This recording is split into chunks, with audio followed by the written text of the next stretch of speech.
तो good morning दोस्तों। फिर हम लोग जहाँ तक पढ़ चुके थे उसके आगे मैं कंटिन्यू करता हूँ। अब हमको क्या पढ़ना है, हम लोग पहले पढ़ चुके थे, निकाल लिए थे प्लांक कांस्टेंट।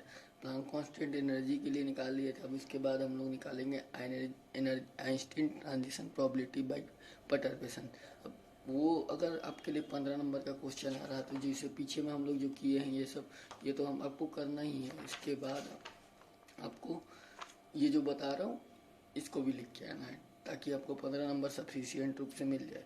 तो Einstein transition probability by perturbation theory, इसको समझने के लिए साथ साथ आपको मतलब मैं इजी लैंग्वेज में लिखा हूँ, अपना नोट्स सबसे शेयर कर रहा हूँ और आपको समझा रहा हूँ, ठीक है।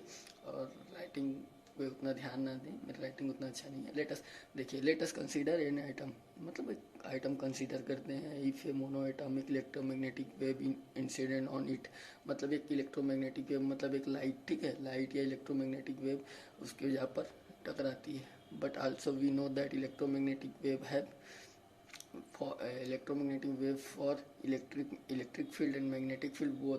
मतलब इलेक्ट्रोमैग्नेटिक फील्ड में हमें मतलब क्या क्या रहता है, इलेक्ट्रिक फील्ड भी रहता है और मैग्नेटिक फील्ड भी रहता है, ठीक है। उसके बाद जान रहे हैं इलेक्ट्रोमैग्नेटिक, पहले तो आपको इलेक्ट्रोमैग्नेटिक लाइट को जानना चाहिए। इलेक्ट्रोमैग्नेटिक लाइट क्या होता है? इलेक्ट्रोमैग्नेटिक लाइट में बेसिकली इलेक्ट्रोमैग्नेटिक लाइट कुछ नहीं, बस एक तरफ वो ऑसिलेट करते रहता है मैग्नेटिक फील्ड, एक तरफ इलेक्ट्रिक फील्ड ऑसिलेट रहता है। दोनों भाई भाई रहते हैं, दोनों एक दूसरे के परपेंडिकुलर रहते हैं, ठीक है। जैसे दो बड़े भाई भाई लोग का नहीं बनता वैसे इलेक्ट्रिक फील्ड मैग्नेटिक फील्ड का नहीं बनता।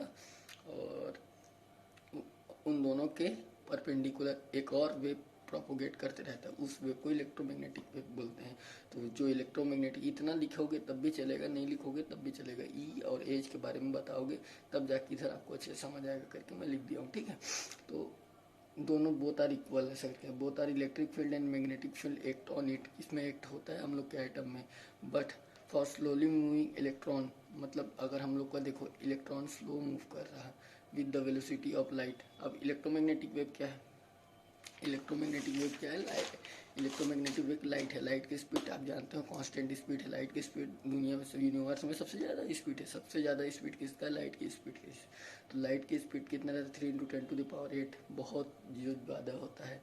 और उसके मुकाबले में हमारे इलेक्ट्रॉन की स्पीड क्या है? इलेक्ट्रॉन जो रिवॉल्व कर रहा है न्यूक्लियस के चारों, उसका स्पीड क्या है? उसके कंपेयर में थोड़ा कम है बोल रहा है। और इलेक्ट्रॉन फिर और क्या लिखा है? Dimension of the item is order of 10⁻⁸ and visible light range is 10⁻⁵। मतलब ये सब क्यों बता रहे हैं? कुछ कारण होगा, किसी चीज़ को नेगलेक्ट करना होगा, इसलिए हम लोग बता रहे हैं। तो क्या बोल रहा है? The dimension of the item is order of 10⁻⁸, मतलब कितना 10⁻⁸, कितना छोटा आइटम का ऑर्डर है। और हम लोग का जबकि विजिबल रेंज का वेवलेंथ कितने में देख सकते हैं? 10⁻⁵ ऑर्डर, 10⁻⁵ ऑर्डर का ही हम लोग विजिबल देख सकते हैं इलेक्ट्रोमैग्नेटिक वेव में। आप इलेक्ट्रोमैग्नेटिक वेव को एक बार देख लेना क्या होता है, विजिबल रेंज क्या होता है, इंफ्रारेड क्या होता है। ये आपको हमेशा काम आएगा एमएससी फिजिक्स वगैरह सब में। और इसको समझने से आपको मज़ा आएगा। क्यों मज़ा आएगा? आपको पता चलेगा कौन सा वो जो हम लोग को पत्ता है वो ग्रीनी कलर का क्यों है।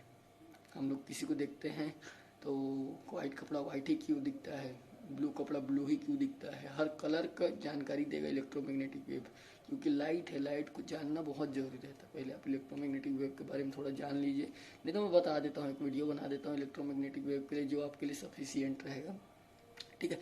तो हम लोग क्या बोलेंगे, मतलब वही वही लिखना है।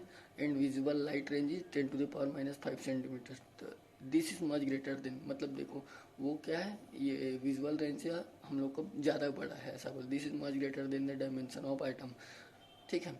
Therefore we neglected magnetic field. तो ये इलेक्ट्रोमैग्नेटिक फील्ड क्या है? ये क्या है? माना कि मैग्नेटिक फील्ड, इसके परपेंडिकुलर 3D डायग्राम है, आपको नहीं समझ आए, मतलब आप दिखा नहीं सकता मैं 2D, तो ये है 2D कॉपी है, 3D डायग्राम कैसे बता सकता हूँ। और यहाँ क्या है? इलेक्ट्रोमैग्नेटिक वेव जा रहा है, इसको बोलते हैं ईएम वेव। ईएम वेव ये है। और इसमें का क्या है?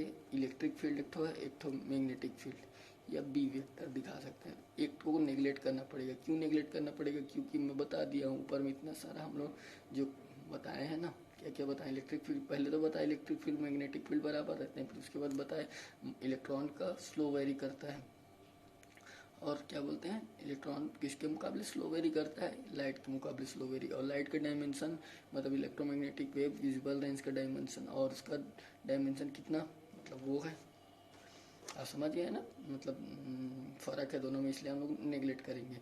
ठीक है, अभी तो नेगलेक्ट नहीं कर रहे हैं। ई एक्स न्यू मतलब एक्स डायरेक्शन में electric field 2a cos omega T, ये होता है इसका फॉर्मूला। कैसे, ई एक्स न्यू मतलब electric field x, electric field का एक्स कंपोनेंट, वो भी किसका है, न्यू है ना, ये न्यू न्यू जैसे आप लोग लिखते हो ना न्यू, ऐसे करके न्यू, मैं ऐसे लिखता हूँ उसको न्यू, उसका कंपोनेंट होता है 2a cos ओमेगा टी। हम लोग कोई सा भी अभी तक कोई सा भी डेरिवेशन करेंगे क्वांटम में तो उसको साइनोसोडल या कोसाइन वेव के थ्रू मानते हैं। और 2a क्या है, उसका एम्पलीट्यूड है। ठीक है, 2a से उसका एम्पलीट्यूड ई एक्स न्यू 2, और ओमेगा क्या लिख सकते हैं, 2 पाई न्यू लिख सकते हैं। 2 पाई न्यू लिख दिया, उसके बाद 2a cos omega 2 pi nu T, इतना हो गया। फिर उसके बाद 2a cos को क्या लिख सकते हैं हम लोग, जबकि cos को लिख सकते हैं e to the power i theta minus e to the power minus i theta by 2 लिख सकते हैं।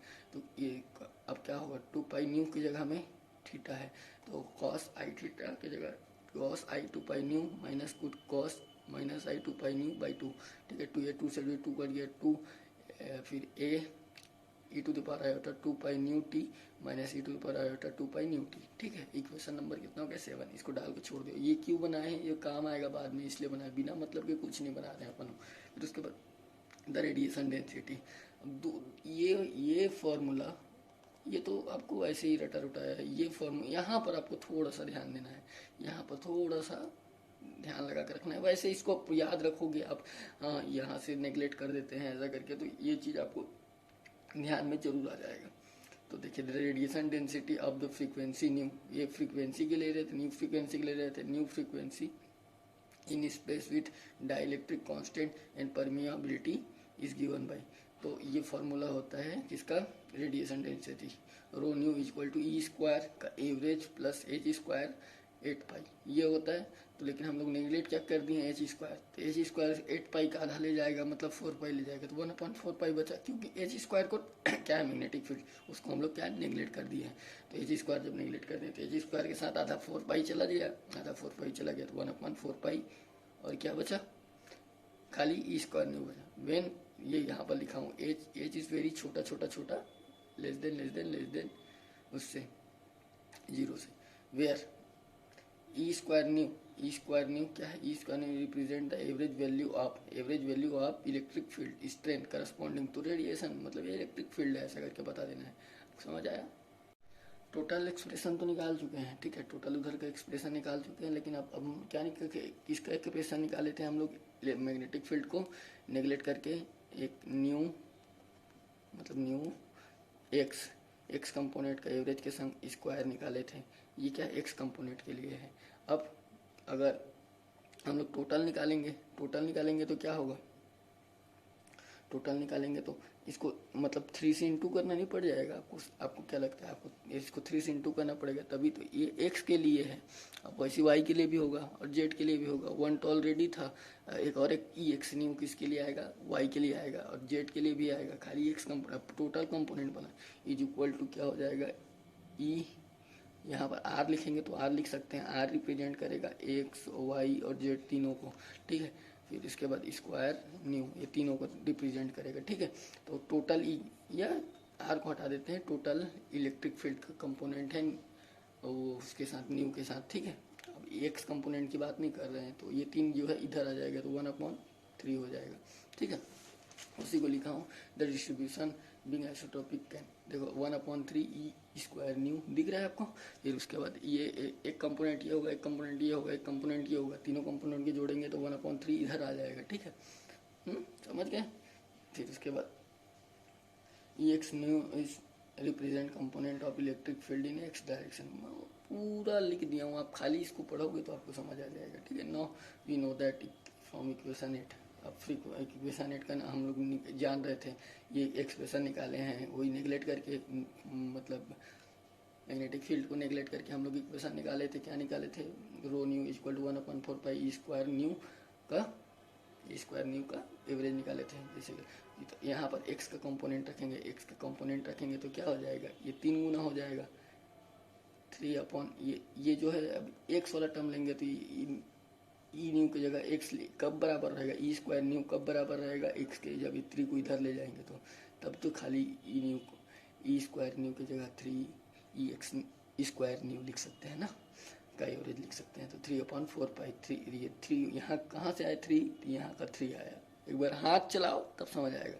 3/4 ई स्क्वायर एक्स न्यू, ठीक है। फ्रॉम स्टार इक्वेशन करके बोल दिया, यहाँ पर लिखा हुआ है फ्रॉम स्टार इक्वेशन, ये स्टार इक्वेशन है।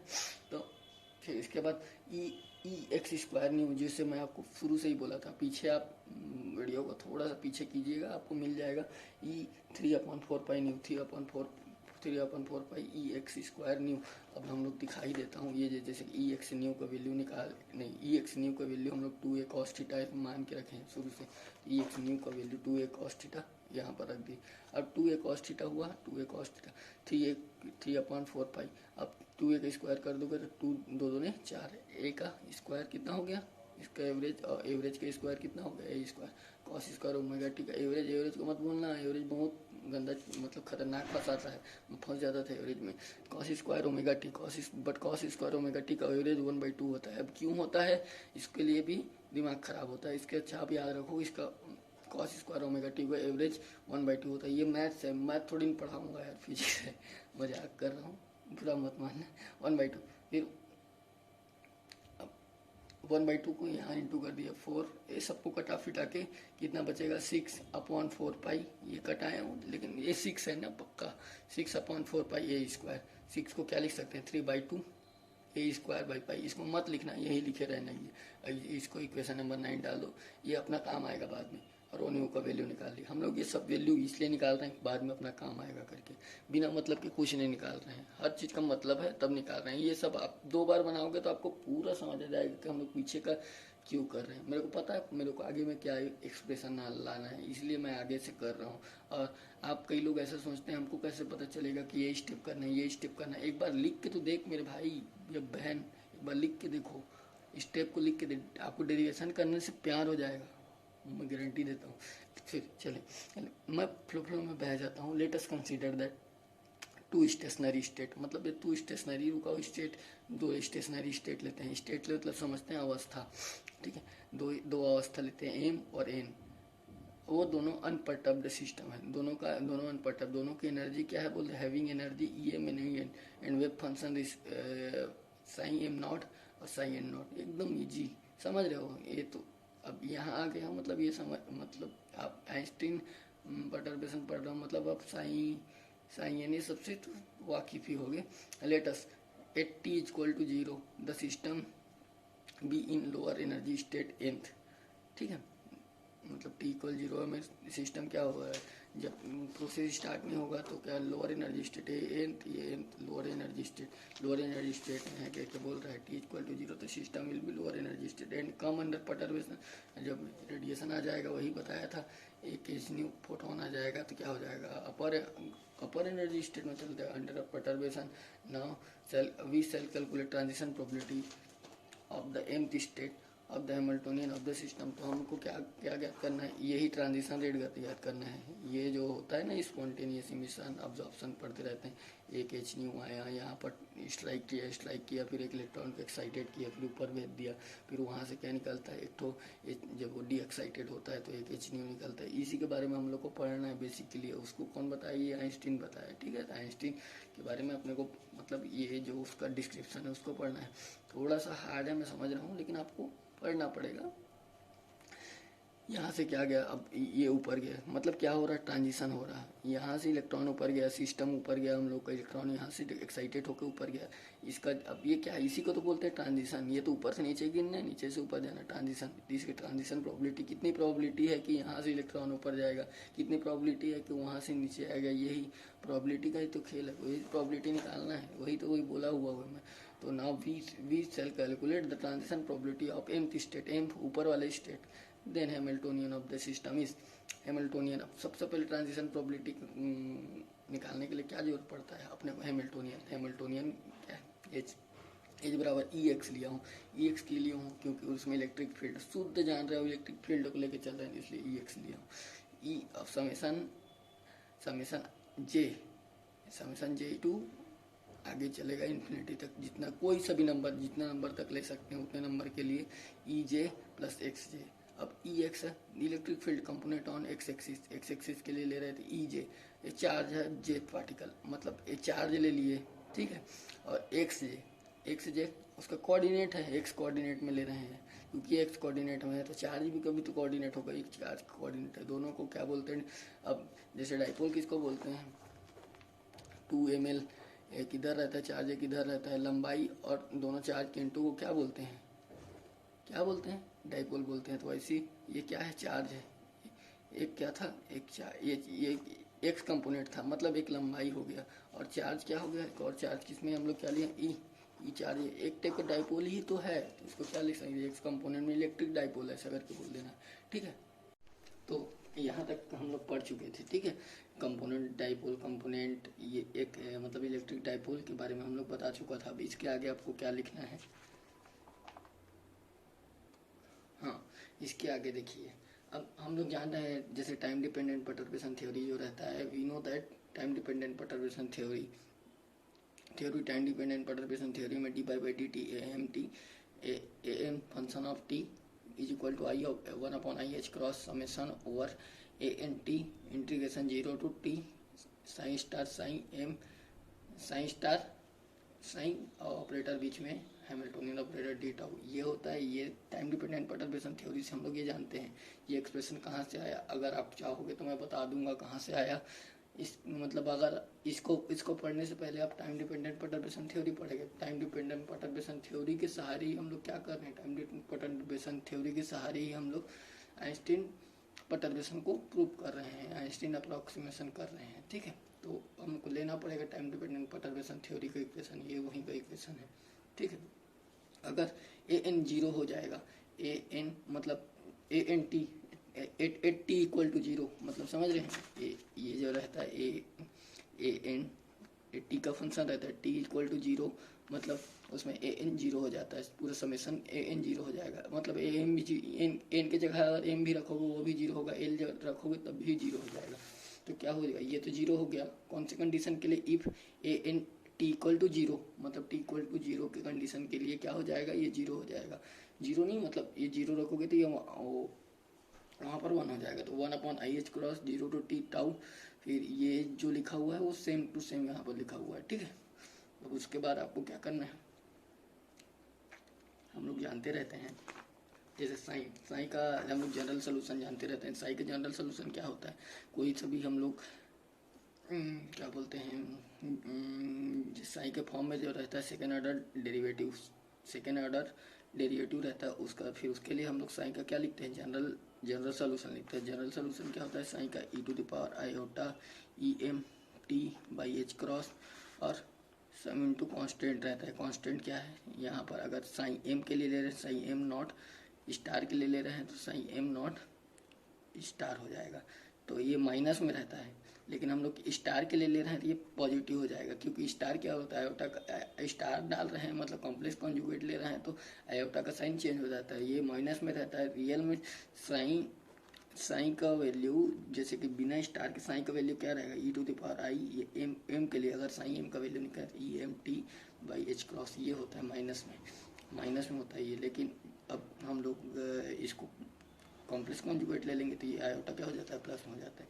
और वैसे एन के लिए एम सब्सक्रिप्ट, ये एम सब्सक्रिप्ट के लिए है, एन सब्सक्रिप्ट के लिए है, मतलब एन पार्टिकल के लिए, एम पार्टिकल के लिए। तो नॉड इनिशियल को दर्शा रहा है कि नॉड हम लोग शुरू से ही लेते हुए आ रहे हैं, इसलिए हम लोग नॉड ले रहे हैं, ठीक है। तो और ये जो रहता है ये होता है, फिर एक कांस्टेंट इनटू होता है, नॉर्मलाइज कांस्टेंट, वैसे एक कांस्टेंट इनटू हुआ है यहाँ पर साइन एम, ये एम के लिए और ये एन के लिए रहेगा तो साइन एन।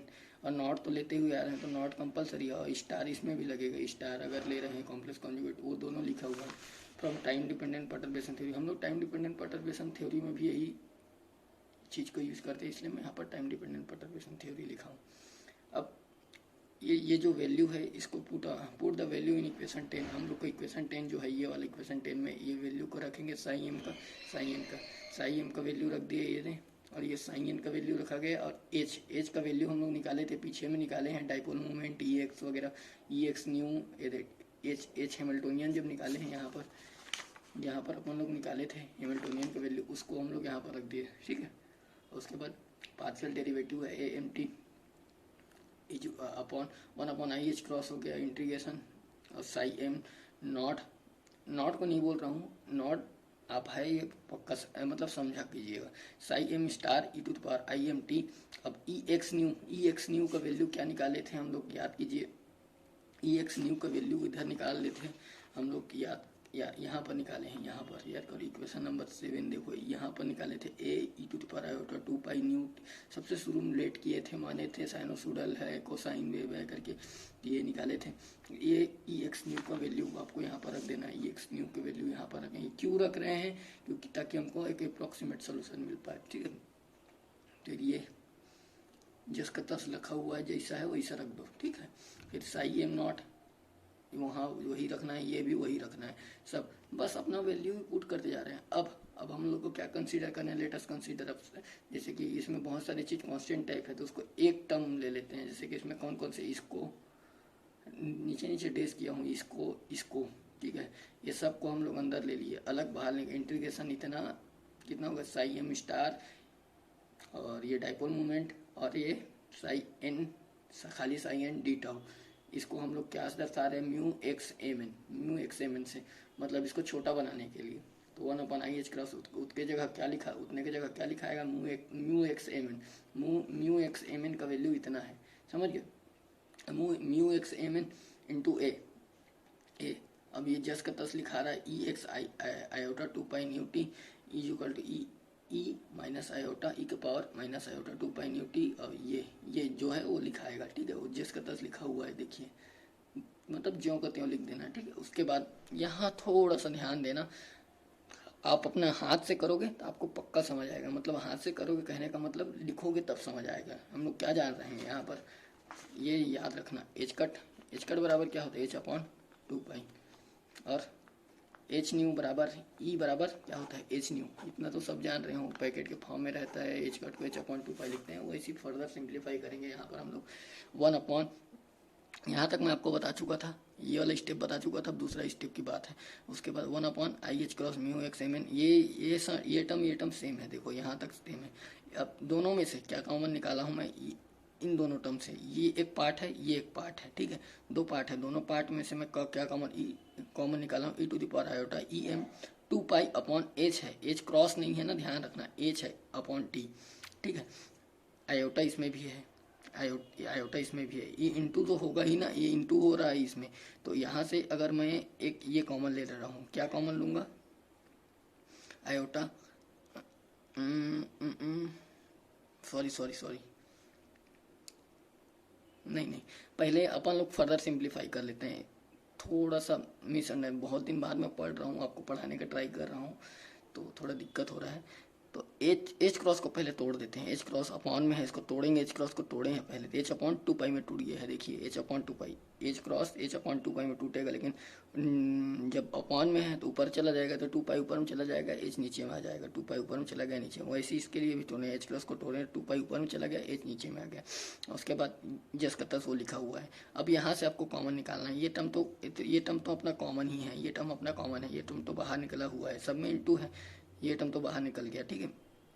फिर इसके बाद हम लोग देखो, इसको एक बार इसको इंटू करना है, एक बार इसको इससे इंटू करना है, फिर एक बार इसको इससे इंटू करना है, एक बार इसको इससे इंटू करना है, सबको गुणा, सबका पावर क्या है, सबका पावर टोटल पावर क्या है, ई है, मतलब e x into e y, ऐसे ई जेड ऐसे रहता है, क्या होता है, e x plus y plus z, सबका पावर एक ही तो लिखाता है ना, वैसे क्या हूँ, एक पावर में सबको लिखा हूँ और सबको जोड़ा हूँ, जैसे कि आयोटा EM 2π/TH क्रॉस, तो देखो आयोटा क्या common, iota 2π/TH cross, iota 2π/TH cross इसमें है। फिर इधर से देखो आयोटा 2π टी एच क्रॉस इसमें भी है आयोटा टी, मतलब उतना को कॉमन ले लो, फिर यहाँ ई एम बचेगा, ठीक है। यहाँ का ई एम बचा, वो ई एम जस का तस लिखा हुआ है, और यहाँ का माइनस ई एन बचा, यहाँ का माइनस ई एन बचा। अब क्या बचेगा यहाँ से, अब देखो यहाँ न्यू बचा, यहाँ एक तो न्यू बचेगा, एक न्यू बचेगा, तो ऊपर नीचे एच का इंटू कर दो तो एच न्यू, वैसे यहाँ भी होगा एच मतलब जब न्यू बचेगा तो हम लोग को मेंटेन करने के लिए कुछ नहीं रहता, तो अगर ऊपर से हम लोग कॉमन ले ले रहे हैं एच को, अगर लेकिन रियल में एच टर्म नहीं है तो क्या हो जाता है, भाग में हो जाता है, इसीलिए एच को नीचे भाग दे दिए हैं। फिर उसके बाद वही ये भी उसके साथ भी होगा आयोटा 2 पाई ई एम, इसका भी कैलकुलेशन करेंगे तो आपको पता चल जाएगा ये होगा करके। फिर अब हम लोग बोथ साइड को इंटीग्रेट कर देते हैं, क्योंकि हम लोग को क्या है ये डी बाई ये क्या चलते आ रहा है शुरू से हम लोग का, यहाँ से ये चलते आ रहा है डी बाई डी टी, मतलब डो बाई डो टी ए एम टी। अब हम लोग को टोटल ए एम टी चाहिए, तो क्या करेंगे, इसको हटाना है, d by d two differentiation को हटाना है, तो क्या करना पड़ेगा, इंटीग्रेशन कर दिए, इंटीग्रेशन परफॉर्म करेंगे तो खाली हम लोग को ए एम टी मिल जाएगा, ए एम टी और 1 आयोटा एच क्रॉस, और पूरे का इंटीग्रेशन हो जाएगा, इतने टर्म का इतने टर्म का। ये तो कांस्टेंट है, इसको बाहर निकाल लेते हैं। म्यू एक्स एम एन का वैल्यू कितना है याद रखना है, ये बाद में काम आएगा अपना। अब इसको डी टी के रिस्पेक्ट में क्या कर दें, इंटीग्रेट कर दिए, इंटीग्रेट करेंगे तो क्या आएगा, जब उसको इंटीग्रेट करेंगे अपन लोग ये टर्म को इंटीग्रेट करेंगे, जैसे कि एक को इंटीग्रेट करके मैं आपको बता दे रहा हूँ, ठीक है। जैसे कि क्या है e to the power iota 2 pi e m e n plus h nu, इसको इंटीग्रेट करना है, क्या क्या क्या के रिस्पेक्ट में करना है हम लोग को, टी के रिस्पेक्ट में इंटीग्रेट करना है, ठीक है। तो क्या आएगा ई टू द पावर, इसको इंटीग्रेट करेंगे तो e to the power iota 2 pi e m, जैसे कि e to the power x का इंटीग्रेशन क्या होता है, e to the power x ही होता है, तो वो जस का तस लिख दिया, minus e n plus h nu. अब इतने का फिर से होता है आयोटा अपॉन 2 पाई का, फिर से होता है आयोटा अपॉन 2 पाई, और टी एच क्रॉस था शायद ना, यहाँ टी एच क्रॉस था, देखिए मैं नहीं लिखा था टी एच क्रॉस है, तो ये टी एच क्रॉस नहीं खाली एच है, टी अपॉन एच है, तो टी अपॉन एच, तो अब यहाँ पर टी अपॉन एच, अरे पूरा पूरा कचरा हो जा रहा है, सॉरी यार बहुत दिक्कत हो रहा है। E to the power iota 2 pi e m minus e n plus h nu t by h. अब इसका क्या करना है, तुमको इंटीग्रेशन करना है, इंटीग्रेशन करना है तो जानते हो क्या होता है, e to the power x का integration e to the power x होता है, ठीक है। तो हमको इसका इंटीग्रेशन करेंगे तो क्या वही सेम टर्म फिर लिखा जाएगा iota 2 pi e m e n plus h nu t upon h. अब इतना टर्म देखो, अगर ये टी का फैक्टर रहता है, जैसे एक्स का एक्स के रिस्पेक्ट में किए हैं इसको, अगर टी एक्स के रिस्पेक्ट में कर रहे हैं और एक्स ही है तो हमको दोबारा करना नहीं पड़ता, लेकिन यहाँ पर बहुत सारे झंझट और हैं, ई एम एच न्यू दुनिया भर के हैं, टी तो है, टी है इसीलिए तो डिफ्रेंशिएट हो रहा है, लेकिन अब एक बार और मतलब इसको क्या करना पड़ेगा, एक बार और हम लोग को डिफ्रेंशिएट करना पड़ता है, इंटीग्रेट को डिफ्रेंशिएट करना पड़ता है, तो एक बार उसको डिफ्रेंशिएट कर देंगे, डिफ्रेंशिएट करेंगे उसको अपॉन में आ जाता है वो, तो क्या हो जाएगा आयोटा 2 पाई, टी तो हट जाएगा, क्यों डिफ्रेंशिएट कर दोगे डी बाई डी टी करोगे, इधर का चीज़ तो कांस्टेंट है, सी कर दो उसको, इतने सबको आप सी मान लो, और टी का डिफ्रेंशिएशन करोगे तो क्या टी का डिफ्रेंशिएशन 1, मतलब टी यहाँ से टी का वैल्यू 1 हो जाएगा, तो क्या हो जाएगा e m e n plus h nu upon h, t क्या हो गया 1 हो गया, वही लिखा हुआ है, देखिए यहाँ पर सेम वही लिखा हुआ है iota 2 pi e m e n plus h nu t by h, और एक बार और मतलब उसको डिफ्रेंशिएट कर देना है 2 पाई, ये इतना टर्म हो गया, वही iota upon 2 pi e m e n plus h nu by h हो गया, ठीक है। प्लस वो टर्म ये टर्म तो सेम लिखा जाएगा, और लिमिट क्या था हम लोग को 0 टू टी, ठीक है।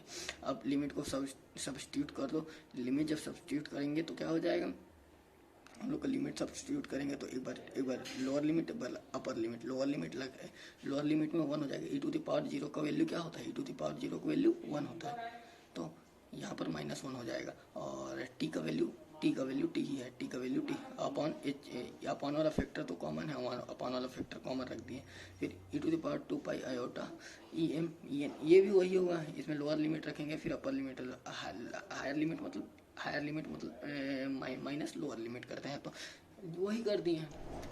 हायर लिमिट जैसे कि नहीं रहता, जैसे integration x y x y limit है, यहाँ 2x² है, तो 2x इसकी जब आंसर आ जाता है तो क्या होता है 2x² में लिमिट डालते हैं y 2x, तो पहले y करते हैं फिर माइनस इसको करते हैं, वही माइनस एक दूसरे को करना है। रब कॉपी में करके देखना आपको तुरंत समझ आएगा, ये एग्जैक्ट है, यही आएगा।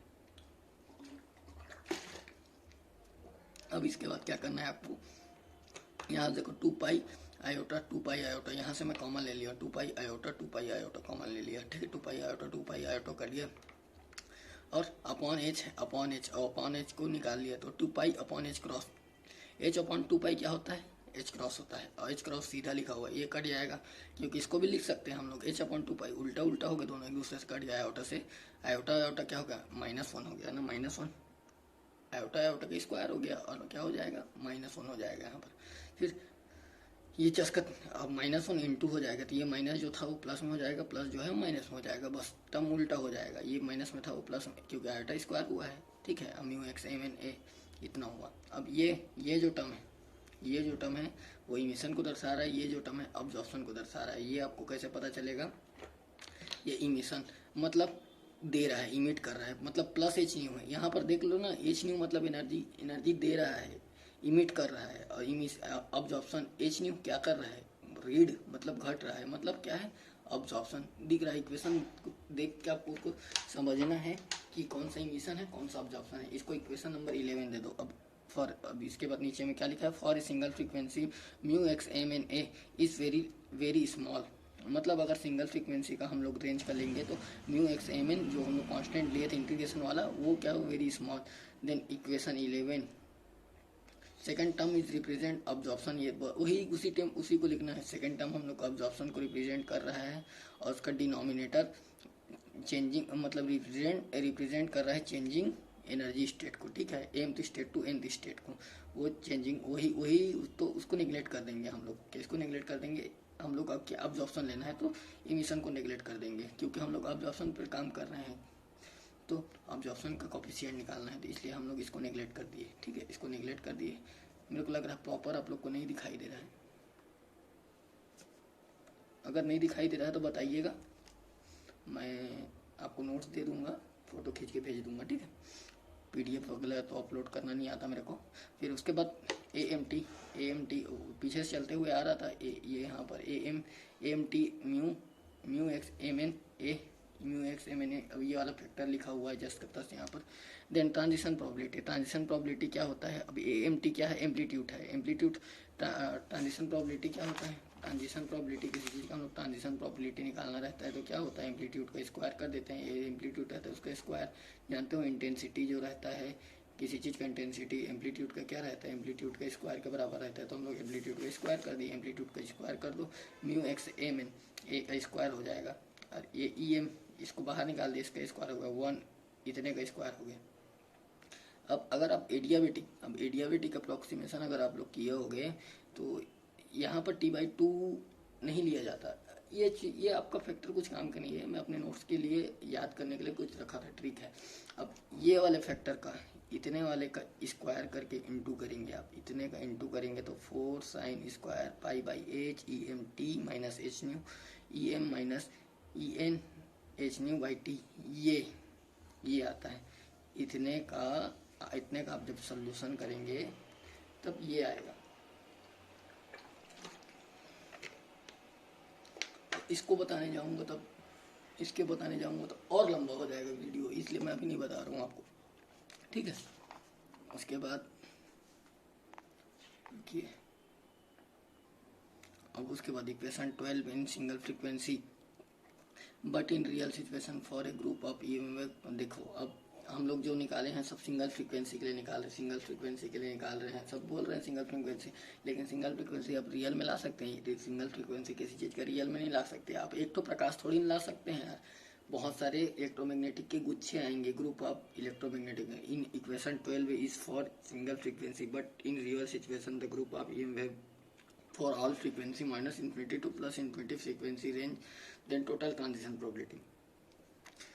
हम लोग जान रहे हैं कि मैं बताया वैसी एक सिंगल फ्रीक्वेंसी का हम लोग ये वेव नहीं कहीं से जनरेट कर सकते, बहुत सारे फ्रीक्वेंसी रहेंगे उसमें minus infinity two plus infinity frequency range के जो रहते हैं EM वेव रहेंगे, तो हम लोग उसको उसको मतलब मोनोक्रोमेटिक सिंगल फ्रीक्वेंसी का वेव नहीं मिल सकता हम लोग के लिए, ईएम वेव नहीं मिल सकता। तो रियल सिचुएशन के लिए हमको क्या करना पड़ेगा, -∞ टू +∞ तक हमको क्या करना पड़ेगा, इंटीग्रेट कर देंगे ताकि वो पूरा का पूरा फ्रीक्वेंसी रेंज आ जाए। तो वही चीज़ को हम लोग पूरा इंटीग्रेट किया और न्यू फ्रीक्वेंसी की बात करें तो डी न्यू के रिस्पेक्ट में करेंगे डिफ्रेंशिएशन। अब यहाँ पर बस थोड़ा सा नहीं इंटीग्रेशन करा है ना, इंटीग्रेशन को थोड़ा सा फर्दर सिंप्लीफाई कर देंगे। इतने को हम लोग क्या ले लेंगे, एक्स ले लेते हैं, π/h EM - EN h new into में टी है, इसमें इतने को एक्स ले लेंगे तो क्या आ जाएगा, EM - EN/h न्यू का वैल्यू का x t/h का, इसको पक्षांतर कर दो, इस साइड ले आओ।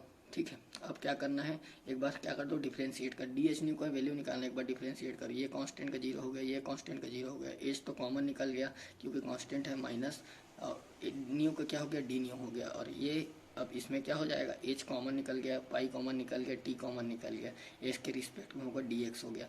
तो डी न्यू का वैल्यू क्या आएगा, डी न्यू का वैल्यू क्या आ जाएगा, एच इधर से कट गया तो डी न्यू का वैल्यू आ जाएगा इतना आएगा। अब यहाँ पर डी न्यू का वैल्यू पुट करना है, इतने की जगह क्या करना है, एक्स को पुट करना है, तो वो क्या हो जाएगा, साइन स्क्वायर एक्स हो जाएगा, इतने को वैल्यू एक्स है, डी न्यू की जगह -dx/t, और ये क्या हो जाएगा, EM - EN के इतने का वैल्यू, इसका स्क्वायर हो जाएगा, वही स्क्वायर किया जिसका 10 इधर लिखा हुआ है। फिर क्या हो जाएगा, अब इधर देखना ना, ये -dx है, माइनस ये माइनस बाहर निकाल लिया हूँ, माइनस यहाँ पर बाहर निकाला, -4 μx² mn a² πt, πt कहाँ से आ रहा है, ये πt से, ये π² है तो ये कट जाएगा, ये ऊपर आया तो πt/h×, ये h× यहाँ पर इन्हें खाली h ना, h बाहर आ गया, फिर इतने ये क्या हो गया, -∞ plus infinite, minus sine square x/x², ये इतने, अब जब इतने का वैल्यू कितना आ जाएगा, इतने का वैल्यू होता है π²t/, इतने का वैल्यू ही पाई होता है, इतने का वैल्यू पाई होता है, इतने का वैल्यू पाई होता है, तो पाई इसमें इंटू हो गया, ये -∞ प्लस ∞, ये इंटीग्रेशन कर लोगे। ऐसे आपको क्वांटम मैकेनिक्स में बहुत सारी इंटीग्रेशन मिलेंगे, आप इसको करने बैठोगे तो आपका टाइम चला जाएगा, इसलिए बहुत सारी इंटीग्रेशन को आपको मुखाग्र याद होना चाहिए। तो इतने का वैल्यू क्या होता है, पाई होता है, तो पाई यहाँ और इंटू हो गया, π², और वही 10 लिखा हुआ, माइनस है तो माइनस के साथ -π आएगा, तो -π आया तो माइनस माइनस यहाँ पर प्लस हो गया। ठीक है, अब हम लोग μx mn ये चल ही रहा है ना, ये अभी कांस्टेंट लेके चल रहे हैं, लास्ट में वैल्यू पुट करेंगे, a² का वैल्यू निकाले हम लोग, याद करो, अब आपको फिर से रिक्वायर करवाना पड़ेगा मेरे को। यहाँ पर हम लोग क्या निकाले थे, यहाँ पर निकाले थे, याद कीजिए, यहाँ पर निकाले हुए हैं, देखिए ये यहाँ पर रो न्यू शुरू में जब लेट किए थे, डिस्ट्रीब्यूशन किए, तब ये नहीं निकला था, 6/4 का वैल्यू निकालोगे तो क्या आएगा, a² का यहाँ से वैल्यू अगर आप निकाल ले रहे हैं तो क्या आ जाएगा, 2π/3 रो न्यू, यह जाएगा 2π/3 रो न्यू। इसको यहाँ पर आपको पुट करना है, कहाँ पर पुट करना है, यहाँ पर a² का वैल्यू को यहाँ पर आपको, वो सब पीछे में इसीलिए हम लोग करवा रहे थे कि ताकि यहाँ पर पुट पर 2π/3 रो न्यू, ये देख पुट हुआ, t की जगह t, h की जगह h², फिर 2 और इंटू हो गया तो 8 हो गया, 2 दूने 4, 4 दूने 8 हो गया, और पाई एक और पाई है, एक और पाई, इसका पाई हो गया, एक और पाई, जब इंटू हो जाएगा यहाँ से, वहाँ से इधर 2π/3, एक और पाई यहाँ का इंटू हो जाएगा, पाई के घात 3 इंटू t 3h², ये 10 लिखा हुआ है रो न्यू। अब ये क्या है, ये x कंपोनेंट के लिए इक्वेशन 13 इस x कंपोनेंट, और y और z कंपोनेंट अगर हम लोग 3D में निकालने के लिए बोले तो y और z कंपोनेंट, ये x म्यू x को लेके चल रहे हैं, मतलब x कंपोनेंट है। अब z और y भी तो बचा है, उनके लिए क्या होगा, यहाँ पर ख़त्म हो जाएगा, तो PT रियल में ट्रांजिशन प्रोबेबिलिटी पूरा 3D के लिए तीनों डायरेक्शन, म्यू वो ये कांस्टेंट तो सबके लिए सेम रहेगा, μx एक बार x के लिए लिख दो, y के लिए लिख दो, z के लिए लिख दो, रो mnt। अब ये एक्सप्रेशन क्या चीज़ को दिखा रहा है, B2n हम लोग को क्या को दिखा रहा है, ऑब्जॉर्प्शन को दिखा रहा है, क्योंकि हम लोग ऑब्जॉर्प्शन को लेके चल रहे थे, तो ये ऑब्जॉर्प्शन को दर्शा रहा है। कोएफिशिएंट ऑब्जॉर्प्शन को कैसे दर्शाएंगे हम लोग, याद कीजिए, आपको याद होगा, आई थिंक ऑब्जॉर्प्शन जैसे मैं बोला था, ये हायर लेवल, ये लोअर लेवल, इधर से इधर आता है, इधर से इधर आता है, तो उसको ऑब्जॉर्प्शन बोलते हैं, ठीक, इमिशन बोलते हैं, सॉरी ना। और ये क्या होता है, M to N, यहाँ से जब यहाँ जाएगा, मतलब लोअर एनर्जी स्टेट से हायर एनर्जी स्टेट में जाएगा, इसको क्या बोलते हैं, ऑब्जॉर्प्शन। यहाँ पर एच न्यू आएगा, एच न्यू ऑब्जॉर्ब करके ऊपर जाता है, तो क्या होता है, बी, अब एक इसके लिए कांस्टेंट लेते हैं, B/N/M, N/M जा रहा है, N/M जा रहा है, B/N/M, और इसमें रो न्यू का इंटू होता है, रेडिएशन डेंसिटी पे डिपेंड करता है ये, तो वही लिखा, ये वही इसी का कॉफिशिएंट करके दर्शाया हुआ है।